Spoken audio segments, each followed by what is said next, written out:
नमस्कार दोस्तों। अडानी ग्रुप अब एनडीटीवी का करीब 29% मालिक बन गया है। स्पेसिफिकली कहा जाए तो अडानी ग्रुप ने 29.18% स्टेक एक्वायर कर लिया है एनडीटीवी चैनल में। इसके अलावा इन्होंने एक ओपन ऑफर भी लॉन्च किया है और 26% कंपनी को खरीदने का। अब देखा जाए कंपनीज का खरीदा जाना, बेचा जाना, ये बड़ी आम बात होती है किसी भी इंडस्ट्री में, लेकिन इस केस में शॉकिंग चीज ये है कि एनडीटीवी को इसके बारे में पता ही नहीं था। एनडीटीवी का कहना है कि हमें खरीद लिया गया और हमको खबर भी नहीं हुई इसकी। ना तो एनडीटीवी में काम करने वाले जर्नलिस्ट को इसके बारे में पता था, ना एनडीटीवी की मैनेजमेंट को इसके बारे में पता था, और ना ही एनडीटीवी के फाउंडर्स प्रणॉय रॉय और राधिका रॉय को इसके बारे में बताया गया। कोई बात नहीं हुई, ना ही उनसे पूछा गया, और अडानी ग्रुप के पास इतना बड़ा शेयर चला गया एनडीटीवी का। कैसे पॉसिबल हो सकता है ये? आइए समझने की कोशिश करते हैं आज के इस वीडियो में। एनडीटीवी भी बिक गया।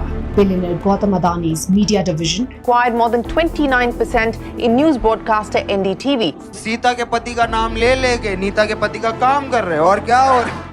आपके पास अडानी का जहाज है, पैसा है, ताकत है, सब है, तो आप ही बनाएंगे ना कोई, और कौन बनाएगा? अडानी ने तो मुझे अपना हेलीकॉप्टर भी नहीं दिया है। अब दोस्तों, इस तरीके की बिजनेस न्यूज आमतौर पर बोरिंग खबर होती, लेकिन यहां पर शॉकिंग बात यह भी है कि अडानी ने एनडीटीवी को खरीद लिया। अब जिन लोगों को बिल्कुल ही कोई आइडिया नहीं है इसके पीछे की पॉलिटिक्स को लेकर, उनके लिए मैं बता दूं, देश के प्रधानमंत्री नरेंद्र मोदी, उनका एक बड़ा गहरा कनेक्शन बताया जाता है बिजनेसमैन गौतम अडानी के साथ। अब एग्जैक्टली क्या संबंध है नरेंद्र मोदी और गौतम अडानी के बीच में, इस चीज को प्रॉपरली एक्सप्लेन करने में तो 3 घंटे का एक वीडियो बन जाएगा, लेकिन शॉर्ट में कहा जाए तो बहुत ही आराना लगता है। कुछ एग्जाम्पल्स बता देता हूं इसके। हाल ही में कोल मिनिस्टर प्रहलाद जोशी ने राज्यसभा में कहा था कि देश में कोयले की कोई शॉर्टेज नहीं है, लेकिन इसके बावजूद भी पावर मिनिस्ट्री ने स्टेट्स को ऑर्डर किया कि वो इंपोर्टेड कोल खरीदे कम से कम 10% जो उनकी कोल रिक्वायरमेंट है उसका। कोल इंडिया लिमिटेड को मैंडेट किया गया कि कम से कम 8 मिलियन टन कोल वो इंपोर्टेड खरीदेंगे। सरकारी ऑफिशियल्स ने द न्यू इंडियन एक्सप्रेस को बताया कि जो कोयला देश के अंदर बनता है उसकी कीमत होती है करीब 1700 से लेकर 2000 रुपीज पर टन, लेकिन जो बाहर से कोयला इंपोर्ट किया जाता है देश में उसकी कीमत होती है 17,000 से लेकर 20,000 रुपीज पर टन। ऑलमोस्ट 10 गुना ज्यादा महंगा पड़ता है देश को वो कोयला जो देश के बाहर से आ रहा है। अब हुआ क्या कि ब्लूमबर्ग की रिपोर्ट के अकॉर्डिंग एक पब्लिक कंपनी है एनटीपीसी, उन्होंने 20 मिलियन टन कोल इंपोर्ट करने का ऑर्डर दिया था, और उसमें से 17.3 मिलियन टन कोल का ऑर्डर एक्चुअली में दिया गया अडानी एंटरप्राइजेस लिमिटेड को। तो बहुत से जो कोल इंपोर्ट करने के टेंडर्स थे देश में वो अडानी के पास गए। एक और उदाहरण इसका, जून के महीने में श्रीलंका के जो सिलोन इलेक्ट्रिसिटी बोर्ड के चेयरमैन थे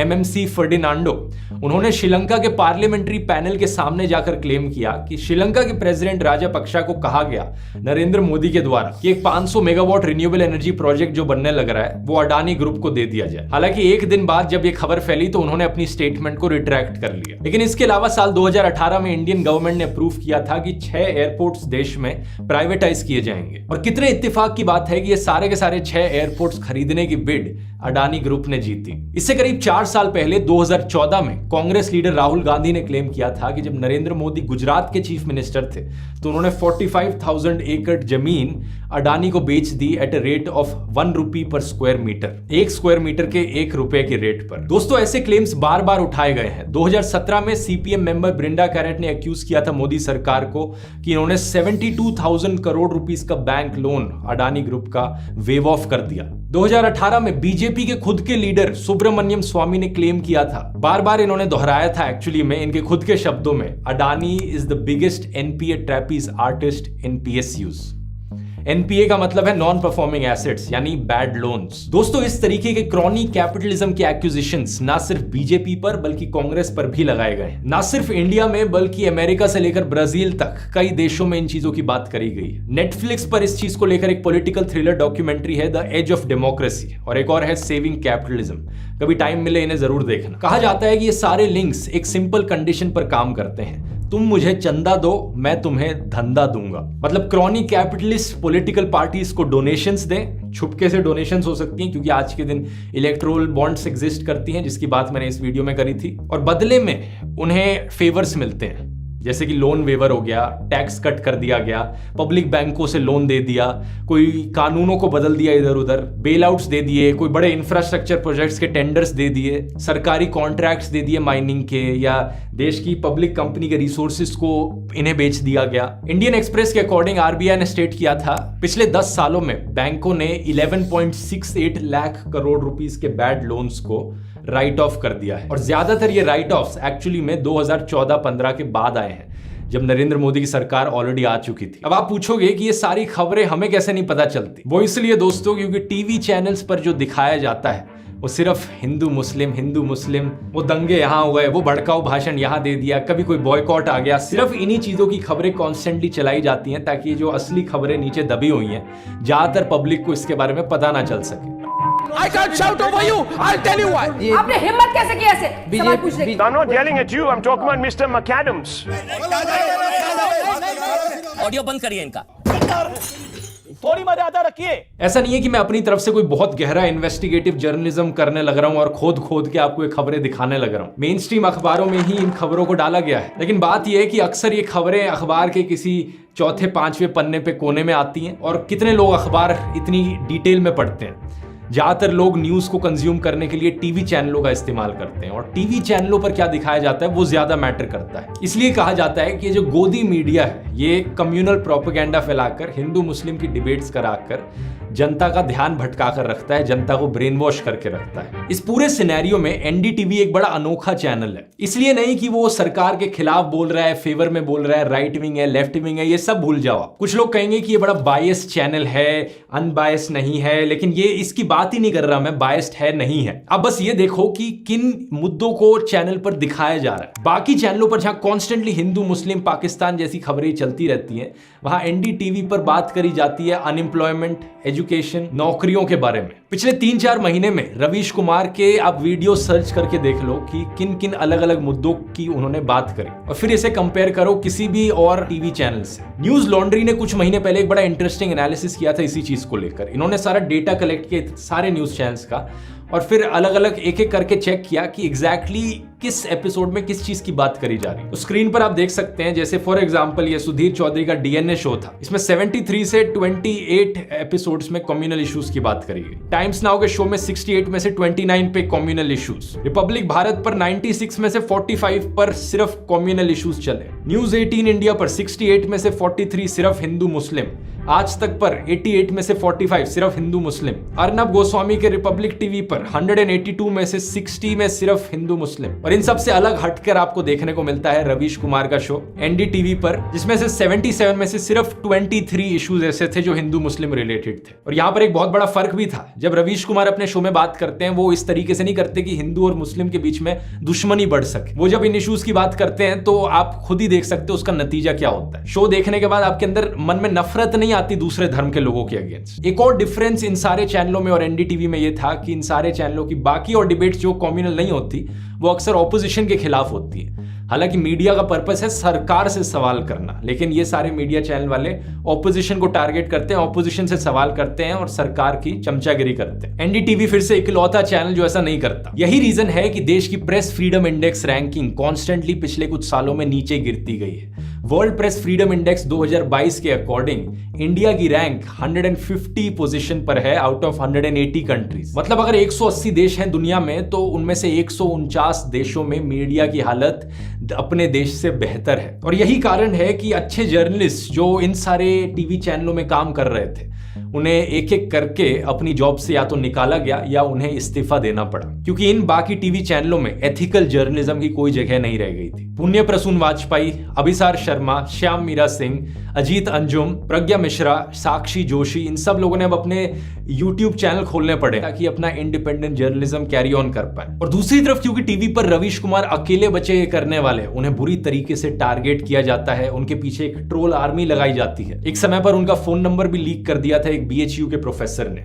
उन्हें फोन पर जान से मारने की धमकियां मिलती हैं, गालियां पड़ती हैं। 2016 में सरकार ने एक हिस्टोरिक 1 दिन का बैन लगा दिया था एनडीटीवी इंडिया के ऊपर नेशनल सिक्योरिटी का इशू साइट करते हुए। 2014 से ही ईडी और income tax department constantly channel के पीछे पड़े हुए हैं, इन्वेस्टिगेशन चलने लग रही है। 2017 में सीबीआई ने प्रणॉय रॉय और राधिका रॉय को रेड कर दिया था बैंक फ्रॉड के एलिगेशंस पर। एनडीटीवी ने कहा था कि ये विच हंट करी जा रही है चैनल के खिलाफ। तो ये देखना बड़ा ऑब्वियस है कि एनडीटीवी और रवीश कुमार को किस तरीके से बार बार हरास किया गया है, टारगेट किया गया है, शायद सिर्फ इसलिए क्योंकि वो सरकार की गोदी में नहीं बैठे। 2019 में रवीश कुमार से पूछा गया था कि क्या होगा अगर उनके चैनल को बैन कर दिया जाएगा सरकार के द्वारा। जो उन्होंने कहा वो आज के लिए भी काफी रेलेवेंट है। यहाँ खड़ा होकर न्यूज पढ़ देंगे सड़क पे, क्या है? मैंने कहा कहीं संविधान में लिखा है कि पत्रकार न्यूज पढ़ेगा तो स्टूडियो में ही पढ़ेगा? कहीं पढ़ देगा, पार्क में पढ़ देगा, गाड़ी में पढ़ देगा, नहीं होगा तो बाथरूम बंद करके जैसे गाते हैं वैसे न्यूज पढ़ देंगे, इसमें क्या है? तो आप इस खबर के दोस्तों मायने समझ सकते हैं क्या है पूरे देश के पॉलिटिकल और मीडिया क्लाइमेट के लिए। अब उस पॉइंट पर आते हैं जिसकी बात मैंने वीडियो के शुरू में करी थी। जब एनडीटीवी बिकना नहीं चाहता अडानी के हाथों, एनडीटीवी के फाउंडर्स प्रणॉय रॉय और राधिका रॉय नहीं चाहते कि एनडीटीवी को बेचा जाए, तो कैसे अडानी ने इसे खरीद लिया? इस पूरे गेम के पीछे दोस्तों एक इंडियन कंपनी है, विश्व प्रधान कमर्शियल प्राइवेट लिमिटेड यानी वीसीपीएल। एक ऐसी कंपनी जो ज्यादा जानी मानी कंपनी नहीं है। इसे साल 2008 में फाउंड किया गया था और आज से करीब 12-13 साल पहले 2009 और 2010 में राधिका और प्रणॉय रॉय ने 403 करोड़ रुपए का लोन लिया था इस वीसीपीएल कंपनी से। एक्चुअली में उन्होंने ये लोन एज प्राइवेट इंडिविजुअल्स नहीं लिया था, बल्कि उन्होंने अपनी एक कंपनी बनाई थी आरआरपीआर होल्डिंग प्राइवेट लिमिटेड और उस कंपनी ने ये लोन लिया था। वैसे ये जो कंपनी है इसका नाम इनके खुद के इनिशियल से आता है, आरआरपीआर यानी राधिका रॉय प्रणॉय रॉय। और ये कंपनी दोस्तों सिंगल लार्जेस्ट स्टेक होल्डर भी थी एनडीटीवी की। इसके पास 29.18% स्टेक था, ओनरशिप थी एनडीटीवी की। तो इस कंपनी ने जो वीसीपीएल से लोन लिया वो लोन इंटरेस्ट फ्री था, लेकिन एक स्पेशल कंडीशन थी उस लोन में। आरआरपीआर ने वारंट्स इशू कर रखे थे कि ये जो वीसीपीएल है ये चाहे तो उन वारंट्स को कन्वर्ट करा सकती है और 99.9% स्टेक ले सकती है आरआरपीआर का, और इन वारंट्स को कभी भी कन्वर्ट किया जा सकता था। सिंपल शब्दों में कहा जाए तो इस कंपनी ने लोन लेने के लिए खुद को ही गिरवी रख दिया था। अब ट्यूसडे को खबर क्या आती है, अडानी ग्रुप ने वीसीपीएल को एक्वायर कर लिया है। अडानी ग्रुप ने इस वीसीपीएल कंपनी को खरीद लिया सिर्फ 103 करोड़ रुपए में। आप पूछोगे 103 करोड़ रुपए मैं सिर्फ क्यों कहने लग रहा हूं? सिर्फ इसलिए कहने लग रहा हूं क्योंकि इस कंपनी ने 403 करोड़ का लोन दे रखा था। तो इसकी खुद की कीमत इतनी कम क्यों थी?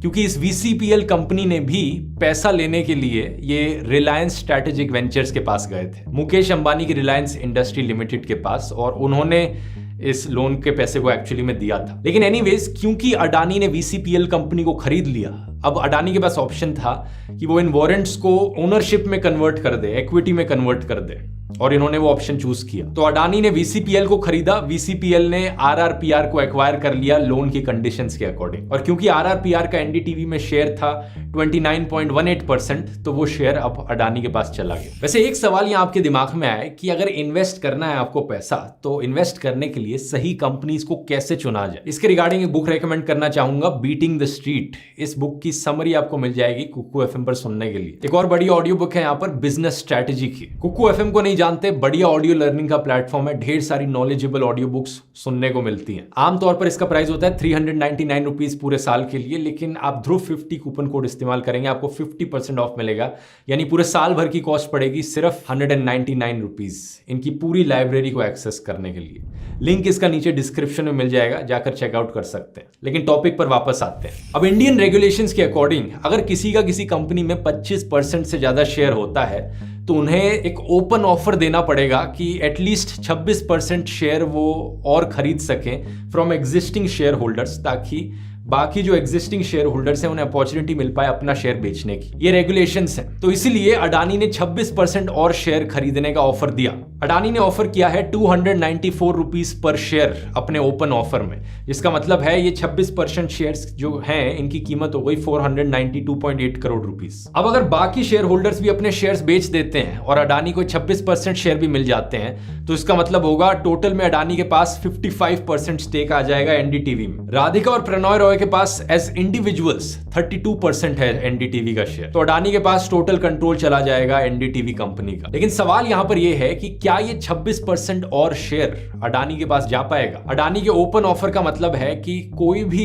इंसान या कंपनी जो एग्जिस्टिंग शेयर होल्डर है एनडीटीवी की, वो अपने शेयर्स बेच सकती है अडानी को। टोटल में देखा जाए, क्योंकि एनडीटीवी एक स्टॉक लिस्टेड कंपनी है, तो 29,691 लोगों ने एक्चुअली में स्टॉक खरीद रखा है एनडीटीवी का। इन सब लोगों ने 2 लाख से कम पैसे लगाए हैं। ये लोग बेच सकते हैं चाहे तो अपना शेयर। इसके अलावा 947 अलग अलग कंपनीज है जिन्होंने शेयर्स खरीद रखे हैं एनडीटीवी के, वो भी बेच सकती हैं। लेकिन इन सब के बीच 2 मेन कंपनीज हैं जिनके पास बड़े बड़े शेयर है एनडीटीवी के। ये फॉरेन पोर्टफोलियो इन्वेस्टर्स हैं। एक है एलटीएस इन्वेस्टमेंट फंड जो 9.75% शेयर्स ओन करता है एनडीटीवी के, और दूसरा है विकासा इंडिया EIF 1 फंड, ये 4.42% ओन करता है। ये दोनों इन्वेस्टर फंड्स एक्चुअली में मॉरिशस के बेस्ड हैं। अब करंटली देखा जाए तो स्टॉक मार्केट में एनडीटीवी के शेयर्स का प्राइस हो रखा है 384.5 रुपीज, लेकिन अडानी ने ऑफर किया है 294 रुपीज का। तो कोई अपने शेयर अडानी को क्यों बेचना चाहेगा? जो इंडिविजुअल लोग हैं जिन्होंने इन्वेस्ट कर रखा है एनडीटीवी में, उनके लिए तो कोई सेंस नहीं बनता, वो लॉस में अपने शेयर को क्यों बेचेंगे? लेकिन एलटीएस इन्वेस्टमेंट फंड बताया जा रहा है कि एक पोटेंशियल कैंडिडेट है जो अपने शेयर्स बेच सकता है इसी प्राइस पर अडानी को। क्यों बेचेगा ये एलटीएस इन्वेस्टमेंट फंड अपने शेयर्स अडानी को? यहां पर चीजें थोड़ी शॉकिंग हो जाती है, क्योंकि नियरली 98% पैसा इस फंड ने अपना जो इन्वेस्ट कर रखा है वो अडानी ग्रुप की कंपनीज में ही कर रखा है। इसके अलावा 4 और कंपनीज है जो टोटल में 7% स्टेक ओन करती है एनडीटीवी में।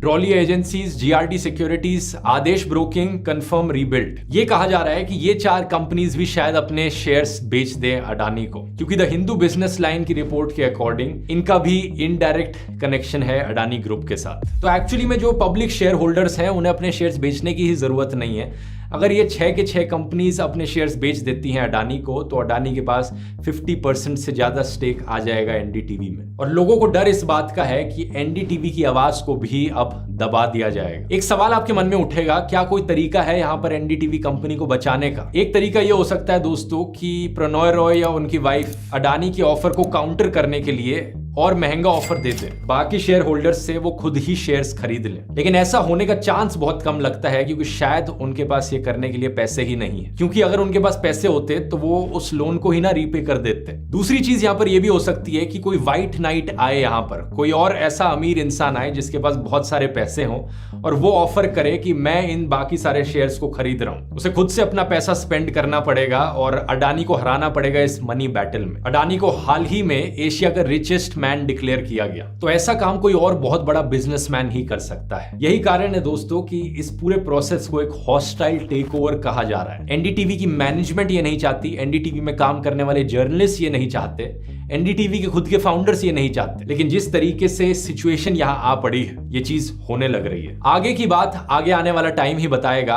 कि अगर एनडीटीवी को सही में अडानी के द्वारा खरीद लिया जाता है 50% से ज्यादा, अडानी के पास इसका कंट्रोल आ जाता है, तो एनडीटीवी पर इसका क्या असर पड़ेगा?